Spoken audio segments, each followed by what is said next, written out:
মুখ্যমন্ত্ৰী ডাঙৰীয়াদেৱে অসমৰ ৰান্ধনী কৰ্মীসকলৰ বাবে লৈ আহিছে এটা ভাল খবৰ। চ' এইটো ভাল খবৰ হয় নে বেয়া খবৰ আপোনালোকে মোক কমেণ্ট কৰি জনাব।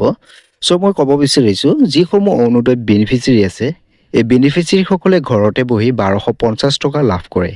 কিন্তু আমাৰ যিসমূহ ৰান্ধনী কৰ্মী আছে এই কৰ্মীসকলে দিনটোত 9টা বজাৰ পৰা দুপৰীয়া 3টা বজালৈকে কাম কৰি পেলাই 2000 টকা এটা পায় আৰু এই 2000 টকাটো তেওঁলোকক সময়মতে প্ৰদান নকৰে, প্ৰায় 2-3 মাহৰ পাছতহে এই 2000 টকাটো প্ৰদান কৰে। চ' আপোনালোকে কমেণ্ট কৰি জনাব অসম চৰকাৰৰ এই সিদ্ধান্তটো কিমান সঠিক। চ' মুখ্যমন্ত্ৰী ডাঙৰীয়াদেৱৰ যি মন্তব্য হয় এই মন্তব্যটো মই আপোনালোকক এই ভিডিঅ'তে দি দিছোঁ।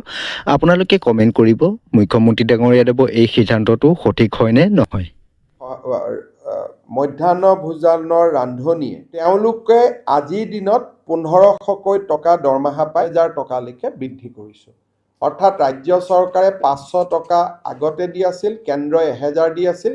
এতিয়া কেন্দ্ৰই 1000 দিব, ৰাজ্যই 1000 দিব, টোটেল 2000 টকা এগৰাকী মধ্যাহ্ন ভোজনৰ বাইদেৱে ৰান্ধনীয়ে লাভ কৰিব।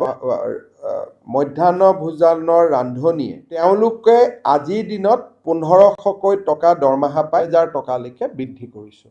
অৰ্থাৎ ৰাজ্য চৰকাৰে 500 টকা আগতে দি আছিল, কেন্দ্ৰই 1000 দি আছিল। এতিয়া কেন্দ্ৰই 1000 দিব, ৰাজ্যই 1000 দিব, টোটেল 2000 টকা এগৰাকী মধ্যাহ্ন ভোজনৰ বাইদেৱে ৰান্ধনীয়ে লাভ কৰিব।